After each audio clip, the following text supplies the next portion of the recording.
Muy buenas noches, queridos hermanos, ¿cómo están? El día de hoy vamos a continuar nuestro estudio del libro de Mateo, capítulo 21. Nos hemos quedado el día de ayer cuando Jesús entra triunfalmente a Jerusalén y el día de hoy nos toca acerca de este evento interesante, acerca de la purificación del templo. Y vamos a aprender muchas cosas. Estoy seguro que ya ustedes han visto, han escuchado en televisión, en películas, acerca de cómo el Señor entra y empieza a derribar las mesas de los cambistas, las sillas de los que vendían palomillos, etcétera, etcétera. Vamos a ver y vamos a aprender cosas que tal vez antes no podíamos ver, pero uno cuando está completamente embuido, sumergido en la palabra del Señor puede conocer cosas, puede aprender cosas que justamente estoy seguro que vamos a necesitar en estos momentos de nuestras vidas. La palabra del Señor es muy interesante. Justamente nos muestra aquellas cosas, aunque sea el mismo pasaje, repetidas veces, por muchas veces que la leamos, siempre nos muestra cosas diferentes y que nos sirve para eventos completamente nuevos, para aplicarlos de esa manera. El Señor es tan sabio con su palabra y tan bueno con nosotros. Bien, vamos a continuar entonces nuestro estudio del libro de Mateo capítulo 21, versículo 12. Estamos en la última semana de Jesús en Jerusalén antes de su muerte. El día de ayer habíamos aprendido acerca de la entrada triunfal, que era un día domingo, muy posible domingo, y en este episodio es probable que sea el lunes.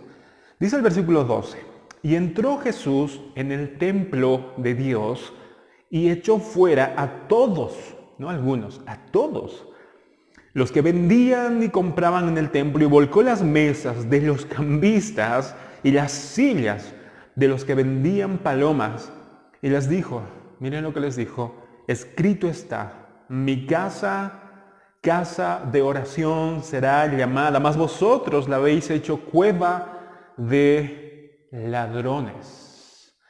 Es un evento muy conocido de Jesús, cómo Él entra al templo de Dios, Él siendo el Hijo de Dios, siendo Dios, entra y obviamente al ver en lo que se había convertido el templo de Dios se indignó. Hubo un enojo santo acerca de cómo es que convirtieron la casa de Dios, que se suponía que era para que la gente venga, para adorar al Señor, para pasar un momento de conocer, de intimidad con el Señor, pero no, era un mercado. Era absolutamente todo lo contrario a lo que tenía el objetivo de ser.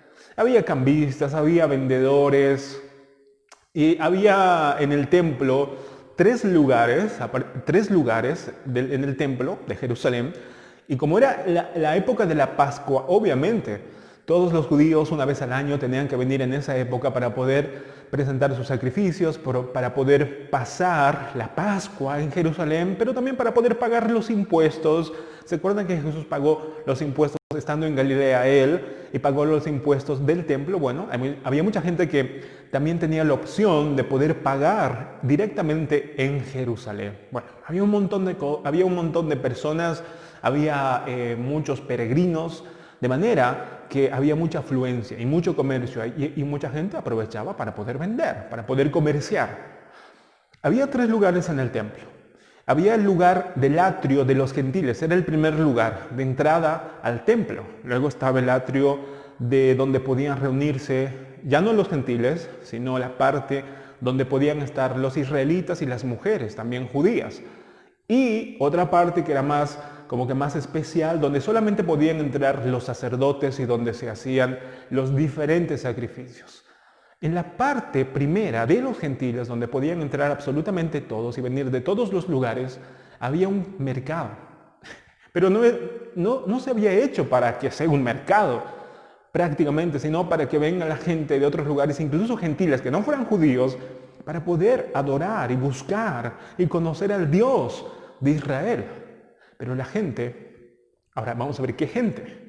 La gente, dicen los historiadores, sobre todo los comentaristas, que eran los sumos sacerdotes los que manejaban todo ese comercio. Los sumos sacerdotes estaban Anás, la familia de Anás y de Caifás. Ellos eran tan corruptos que aprovechaban su posición sacerdotal para poder tener beneficios comerciales. Ellos tenían sus propios puestos en muchos de esos lugares, donde se vendían ovejas, donde se vendían palomas, donde se vendían muchas otras cosas para el sacrificio en el templo. Entonces ellos pensaban, bueno, vamos a ayudar a la gente para que pueda hacer su sacrificio y no tengan problemas. Bueno, era como un método, era como todo un organigrama, todo un organigrama de mercado. La gente tenía que venir a Jerusalén justamente para poder pasar la Pascua y para poder sacrificar un corderito, y si era muy pobre tenía que sacrificar 2 tórtolas o dos palomas. Entonces había mucha gente que no quería hacer tal vez el esfuerzo de poder traer un corderito o unas tórtolas. Entonces ellos tenían la opción de comprar en Jerusalén un cordero que no tuviera mancha, porque ese era el riesgo. Si tú estabas en Galilea y tenías que ir a Jerusalén para hacer tu sacrificio, tenías que cerciorarte de que tu ofrenda, el corderito, estuviera sin mancha alguna, sin defecto alguno. Entonces, ahora, ¿quién determinaba eso?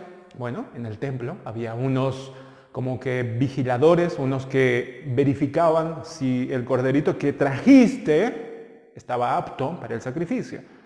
Entonces se dice que esta gente abusaba, estos verificadores sabían que ellos estaban obviamente conectados con el comercio, sobre todo de Anás, y cualquier cosita, incluso a veces que ni siquiera era algo importante, si traías tu ovejita, y tu ovejita tal vez tenía, una suciedad, algo así, una manchita pequeña, que podía tal vez verse o podía ser aceptable para el sacrificio, pero ellos decían, no está aceptable este cordero, mira, tienes que comprar una ovejita de allá, de ese puesto, mira, ese puesto naranja que ves ahí, de ahí cómpralo, mira, esto no va a aceptarlo el Señor.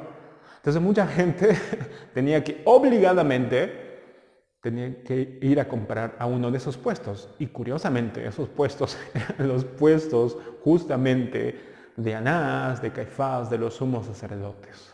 No todos, obviamente, pero la gran mayoría, era el monopolio. Ellos estaban manejando todo el mercado. Y aparte, para pagar los impuestos tenías que pagar con moneda judía. Y como tú venías de otro lugar y traías monedas de esos lugares, tenías que cambiar. El problema no era que el cambio de monedas, que eso era algo bueno, o sea, era para el templo. No había nada malo, incluso en vender ovejas sin defecto tampoco no era nada malo, si hubieran vendido en el precio justo. El problema es que, por ejemplo, 2 palomitas, 2 tórtolas, que valían, por ejemplo, miren la diferencia, que valían, por ejemplo, 5 pesos, ¿no? Que tenían que valer 5 pesos. Tú podías ir, digamos, en la moneda actual, ¿no? Eso estaba leyendo en uno de los comentarios. Que podías comprar tranquilamente esos 2 tórtolas porque eras pobre, digamos, no te alcanzaba para comprar un corderito, que costaba más, obviamente. Entonces decías, bueno, podías comprar en cualquier otro lugar 2 tórtolas a 5 pesos. Pero en los puestos de los sacerdotes, donde supuestamente estaba garantizado, ¿saben cuánto te costaba? 150 pesos, ni siquiera el doble, ni siquiera el triple, 150 pesos. ¿Se dan cuenta de la diferencia? Entonces el problema no era el intercambio, no era que tal vez quisieran facilitar el trabajo, el sacrificio de la gente que venía. Eso si hubiera sido justo, si tal vez hubieran hecho el intercambio, hubieran vendido de manera con el precio justo. El problema es que la gente se aprovechaba. Como se aprovecha mucha gente, o se aprovechó mucha gente, ¿verdad? Cuando, por ejemplo, en la cuarentena escaseaban los productos y los intermediarios, no sé, pero la mayoría, ¿cómo subían los precios? Bueno, esta gente en Jerusalén obviamente hacían cosas iguales. Y eso era algo terrible, porque no solamente estaban vendiendo cosas para comer, estaban vendiendo o estaban haciendo cosas supuestamente para el Señor. Que eso era obviamente un pecado más grave. De manera que Jesús se da cuenta de eso, ve eso y con toda razón entra, tira las mesas de los cambistas, que cambiaban las monedas, por cierto, cambiaban las monedas y tenías que pagar un monto extra aparte para cambiar tus monedas a la moneda judía. Y eso era obviamente muy fructífero, era un comercio muy fructífero, y la mayoría de las tiendas, de los puestos de esos cambistas eran obviamente, ¿quién los controlaba? Los sumos sacerdotes, Anás, la familia de Anás y Caifás. y obviamente tenía, como siempre, ¿verdad? El que maneja el negocio siempre está teniendo aliados y no es nada raro que los escribas y los demás saduceos y fariseos también estuvieran implicados en esa red de negocio. Eso extorsionaba a la gente. Eso hacía completamente, seguramente, desanimar a la gente que venía desde muy lejos para adorar al Señor. Pero esta gente estaba como que impidiendo, estaba como que obstaculizando, aprovechándose de ellos. Jesús se dio cuenta de eso y de una manera se enojó. Mucha gente piensa que los cristianos no nos enojamos, ¿no, hermanos? Nos enojamos. Cuando vemos algo injusto, cuando vemos algo que está mal, es nuestro deber enojarnos de la manera correcta con el pecado o contra el pecado. Pero obviamente no tenemos que hacer cosas pecaminosas. Obviamente Jesús, miren lo que hizo. Tiró todo. No golpeó a nadie, obviamente, sino que volteó las mesas en símbolo de protesta. Tiró las sillas de los que vendían palomas, de los cambistas. Y empezó a decir, miren, lo que convirtieron. Escrito está, mi casa, dice él, casa de oración será llamada, pero ustedes la convirtieron. ¿Se dan cuenta? Convertir lo que Dios diseñó originalmente, el hombre lo convirtió, lo que era casa de oración, el hombre lo convirtió en cueva de ladrones. Dios creó todo perfecto.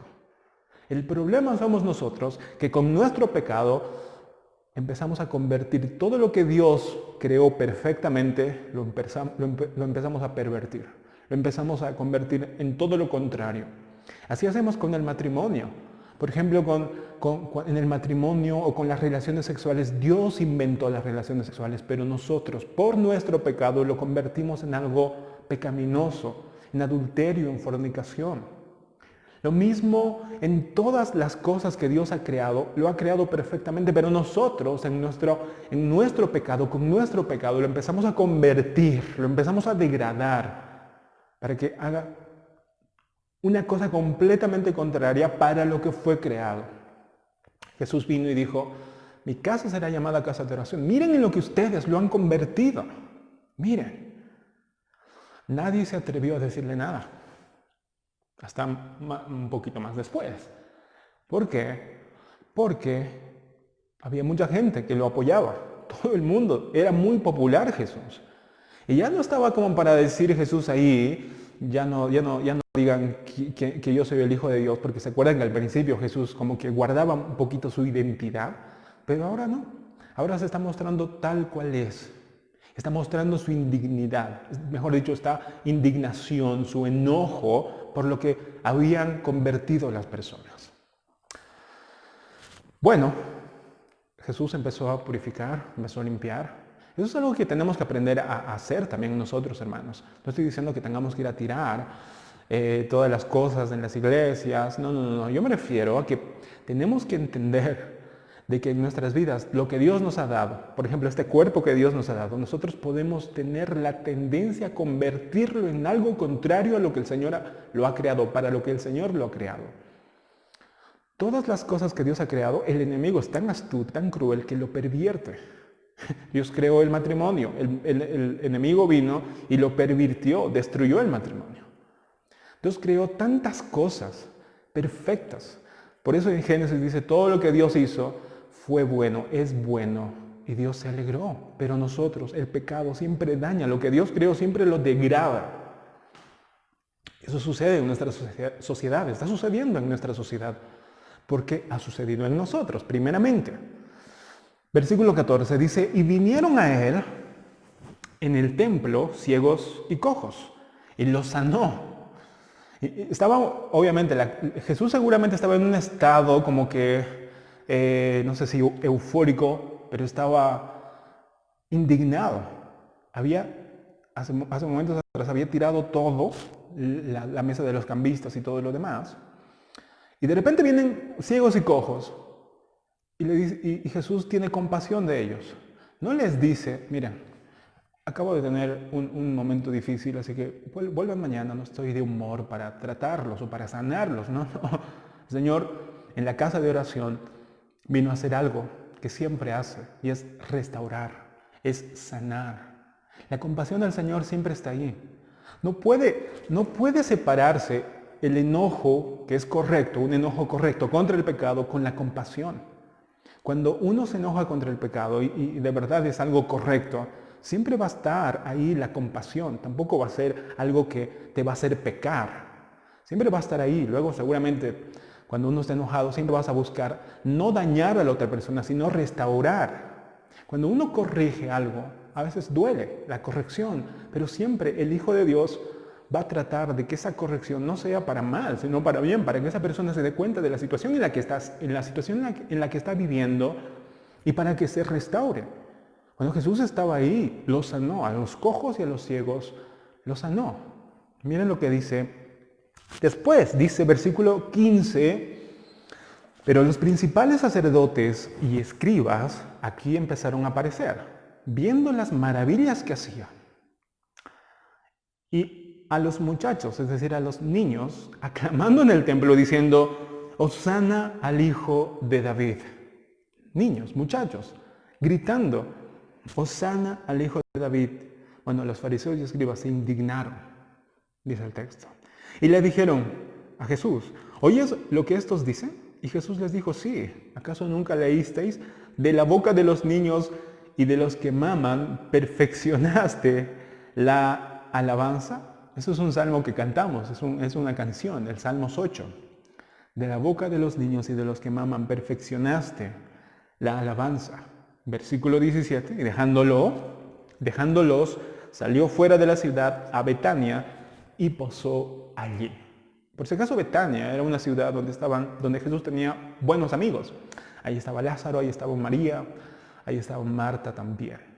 Pero es interesante cómo el Señor está en el templo y hace lo que se supone que en el templo se tenía que hacer, que era restaurar a las personas, que era alabar al Señor. Estaban alabando a Cristo, estos niños, y los niños siempre dicen la verdad, de manera que Jesús no les dice nada y les dice, bueno, en el Salmos 8 dice que de la boca de los niños y de los que maman, de los bebés que están amamantando, dice, perfeccionaste la alabanza.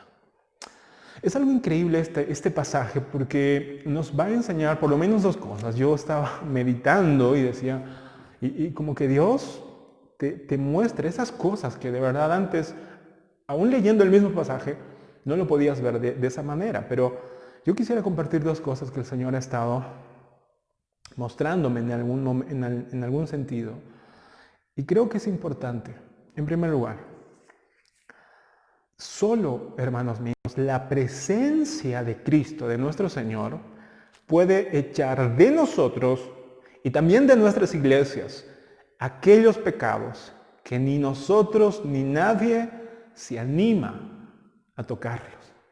Estaban en el templo, cambistas. La gente sabía que estaba haciendo algo malo. La gente sabía que eso no estaba bien, pero nadie se animaba a decir nada ni a denunciar porque los que estaban controlando todo eran los sumos sacerdotes, Anás y Caifás, hasta que vino Cristo y ordenó todo otra vez como tenía que ser. Y de la misma manera, queridos hermanos, solamente Cristo puede ordenar lo que nosotros por nuestro pecado hemos desordenado. Él es el único que puede echar esos pecados que nosotros tal vez ni siquiera nos damos cuenta en nosotros mismos, pero la presencia de Cristo ilumina todo y Él se encarga en echar aquellas cosas que nos estorban, que nos perjudican, que corrompen nuestra alma. Cuando el Señor está bien a nuestro corazón es como purificador Él es el purificador que con su sangre nos limpia de todo pecado, pero también hace que cada uno de nosotros podamos ver la realidad de nuestra situación y empieza a cambiar, empieza a tirar todas aquellas cosas que en nuestras vidas estaban mal. Dios nos hizo a nosotros para que podamos, mejor dicho, alabar al Señor y adorar, pero nosotros nos hemos apartado de Él. Hemos estado viviendo a nuestra manera, hemos estado viviendo como nosotros se nos daba la gana y en nuestro pecado nos estábamos destruyendo. Hasta que Cristo vino y empezó a limpiarnos, empezó a iluminarnos. Y al iluminarnos nos hizo dar cuenta de cómo estábamos viviendo. Fuimos a Él en arrepentimiento, fuimos a la cruz a pedir perdón y Él nos limpió y poco a poco está restaurando nuestras vidas. Él nos está mostrando aquellos pecados que nosotros antes ni siquiera nos imaginábamos que teníamos. Orgullo, vanidad, egoísmo. Pensábamos que nosotros éramos buenas personas, pero en realidad no éramos nada bueno. Nada bueno. Pero hasta que el Señor vino y nos mostró. De manera que si nosotros tenemos a Cristo, hermanos míos, hay la garantía de que vamos a purificarnos por Él. Ya no vamos a hacer, nuestro corazón ya no va a ser una cueva de ladrones. Nuestro corazón, no nos dábamos cuenta, ni tampoco nos animábamos antes a poder ver nuestro pecado.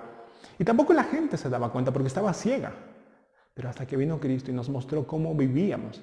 Y Él viene a arreglar todo lo que nosotros hemos destruido en nosotros mismos. Y pone orden.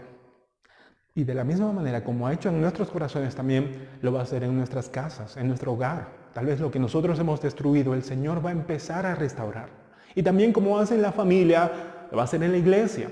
El Señor, cuando Cristo está, solo cuando Él está presente, solo cuando Él es predicado, solo cuando Él es alabado, empieza a ocurrir ese orden. Empieza a ocurrir que el Señor empieza a restaurar, empieza a acomodar aquello que nosotros por nuestro pecado habíamos desordenado. Pero solamente Él. Por eso es importante tenerlo, por eso es importante conocerlo, por eso es importante amarlo y decir, Señor, yo quiero conocerte más y más, porque mientras más te conozco, más yo me purifico.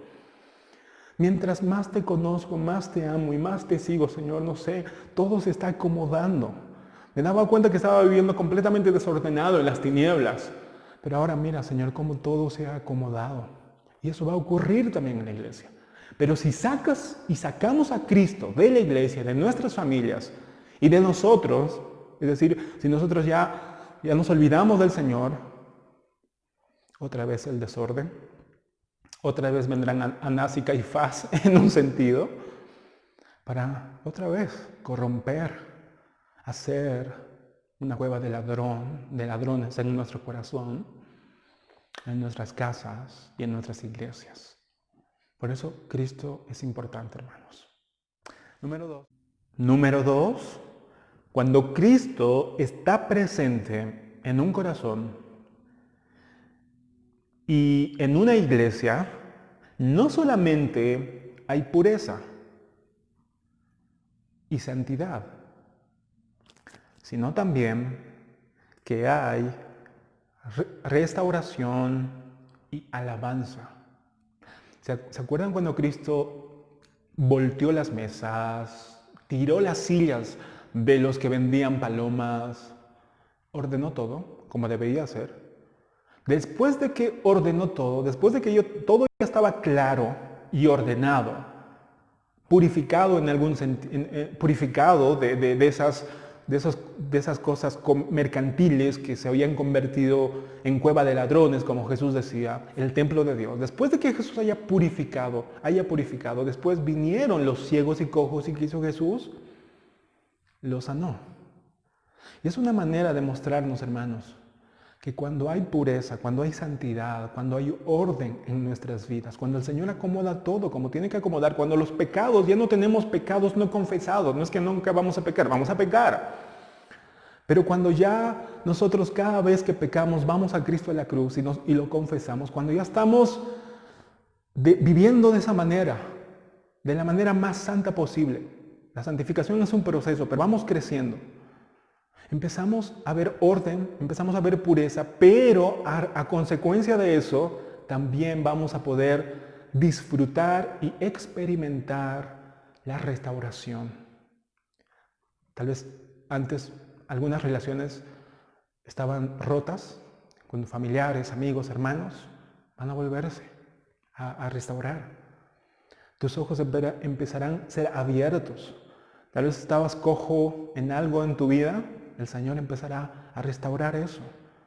La santidad, la pureza, que solamente Cristo produce, también da como consecuencia la restauración. Pero no solamente la restauración, sino también la alabanza.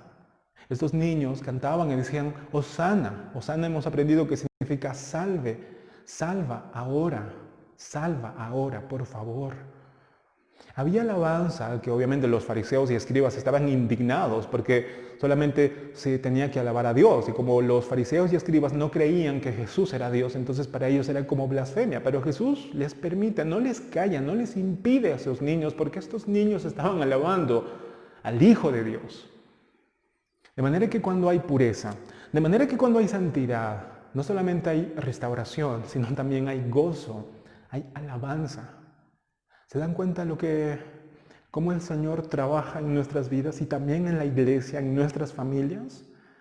Primero empieza de la limpieza de nuestro corazón. Primero empieza purificándonos. Si no hay limpieza, si no hay santidad, si no hay purificación en nosotros, difícil que haya restauración, difícil que haya alabanza. Y si hay alabanza va a ser de manera hipócrita. Por eso el Señor dice, cuando quieras venir a ofrendar al Señor, a adorar al Señor o a alabar al Señor y te acuerdas que tienes algo contra tu hermano, ve, deja tu ofrenda ahí, ve, arregla las cosas con tu hermano, arregla las cosas que estabas haciendo mal y luego recién ven y ofrenda al Señor, porque el Señor no va a aceptar algo con tus manos manchadas de pecado, sin arreglar nada. De manera que se dan cuenta que primero está la pureza, primero está la santidad, para después eso producir una restauración completa en nuestras vidas, en nuestra familia y también en la iglesia. Y producto de eso hay alabanza, como estos niños. Hay alabanza, hay gozo. Uno quiere cantar, quiere adorar al Señor, porque es fruto de la santidad, es fruto de la restauración, de la unidad, la alabanza. Hermanos, Dios es tan bueno que no nos ha dejado corruptos, estando sucios, estando como el templo estaba aquí, en lo que los sacerdotes, los sumos sacerdotes lo habían convertido. Jesús no hizo caso omiso a eso, es decir, no se tapó los ojos y dijo, bueno, o sea, culpa de ellos. Ellos verán, al final de cuentas, ellos pagarán, que sufran las consecuencias. Jesús y se pasó y no entró al templo. No. Jesús vio cómo estaba el templo, entró, arregló, purificó todo, aunque eso seguramente dolió, ofendió, pero no importa. El Señor estuvo dispuesto a hacerlo. Y recién ese templo estaba cumpliendo la función que tenía que cumplir, de casa de oración, de restauración y de adoración y alabanza al Señor. Así que hermanos, yo quiero animarles a que cada uno de nosotros podamos cada día más tener a Cristo, porque el punto, lo principal, la clave es tener a Cristo en nuestro corazón. Y si ustedes dicen, yo ya tengo a Cristo en mi corazón, pues busquémoslo más, amémosle más, adorémosle más, conozcamos más de Él. Mientras más lo amamos, mientras más lo adoramos, más limpieza habrá en nuestras vidas. Mientras más lo buscamos y mientras más nos parezcamos a Él, más santidad habrá en nuestras vidas. Y fruto de esa limpieza y fruto de esa santidad en nuestros corazones, va a haber restauración y va a haber alabanza en nuestros labios y en nuestros corazones. Así que hermanos, busquemos a Cristo. La solución es Cristo. Él hace todo, Él purifica lo que nosotros hemos ensuciado. No nos desanimemos y no digamos, yo no creo que tenga solución. No, hermanos, en el Señor hay solución. Su sangre es preciosa, limpia todo pecado, si tan solo nosotros venimos a Él. Para que después podamos tener restauración y para que también después podamos tener alabanza y adoración en nuestros labios. Precioso, hermanos, que el Señor nos ayude. Que el Señor nos ayude a que conozcamos y tengamos cada día más un conocimiento más pleno y amemos cada día más a nuestro Señor Jesucristo. Que Dios los guarde, queridos hermanos. El día de mañana seguimos aprendiendo más de nuestro Salvador, para amarlo más, para santificarnos más, para que tengamos una restauración completa en nosotros, en nuestra familia y en nuestra iglesia, y para que haya alabanza, gozo en nuestros labios y brillo en nuestros ojos, por amor a nuestro Salvador. Bendiciones, queridos hermanos. Nos vemos el día de mañana.